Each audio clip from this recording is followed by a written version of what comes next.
I can testify I've never, ever been a spy. I've never worked with the enemy. All I've ever done in my life. In about 1974, we went into detention, and you with us in detention. When it was difficult, you wrote to the special branch that we put communist ideas in your head. The special branch rewarded you as they always reward their victims, and they sent you home. And we headed to Robben Island. That was the time the choices were made. I made my choice to go down with our people. You made your choice to go with them. We were detained in the same trial event in 1974.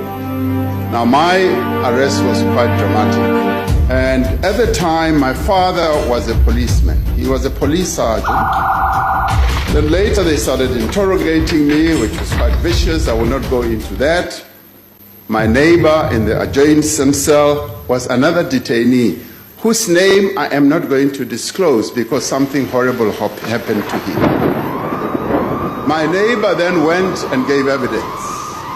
He gave evidence against Terale Kota and all of them.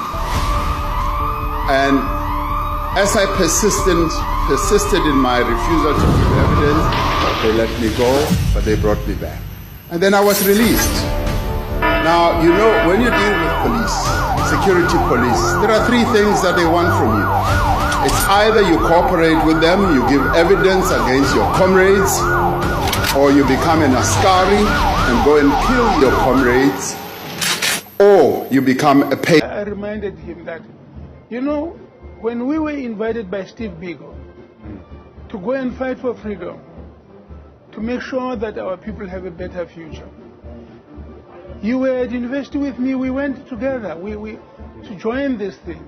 But when we got arrested and the police had us in Pretoria prison, you wrote a statement to the police to say that I put communist ideas in your head. You really sold me down the thing. And I went to jail alone, and you went back. The allegations that you made against President Cyril Ramaphosa, that he stringently denies, it's fair to also say, did that relate to that case, or because you suggested that under interrogation he quote sold you out? Can you help us situate where that happened in history? Now, I don't like discussing this. I spoke about it in Parliament. Yes, of course. And I was under oath there. I could talk. I could say whatever was correct. Yeah. And you know, we were detained, and he was also detained with us. He was detained with us. I see, yes. Right. Because you coincided at the University of the North, or at a similar time he was there. Yeah, when he went to Terfloop, he found us there already. Right. And he was coming. He was a first-year student at the beginning of 72. I see. We recruited him to the South African student organization. Specifically, myself and the late Aubrey Mukwena. I don't know if you know Aubrey Mukwena. You might know about him. We recruited him to the South African Students Organization. Wow. And it arises from this, that when we were now in detention, because his father was a police sergeant in Johannesburg here. So when we were arrested, because he joined SASO as a result of our recruiting him.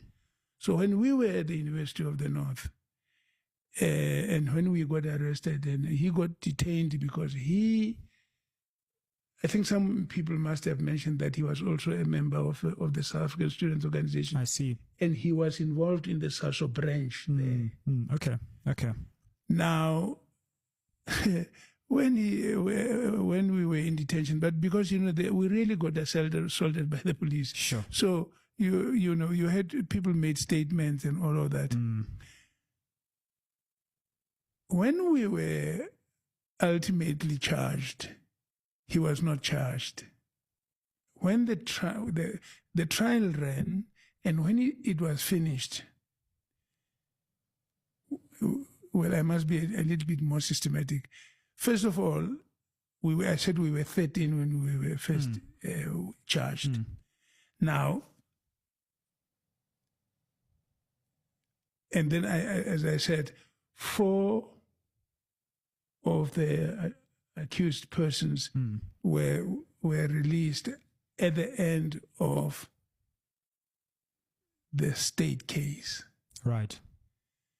Now, I'm not sure whether he was released after when the state case closed or what, but when that happened and it was now decided the 9 of us are the people that really our advocates encouraged us to ask for the statements of all the people that we were detained with. Right. So the other 4 as well. No, the other 4 had already been defending themselves. I see. Because the state case is when the state says it's evidence against the accused. Sure. But at the end of that, there was no sufficient evidence for these 4. That's why they were released. Right. Right. Now, sorry. So just to clarify, was President Ramaphosa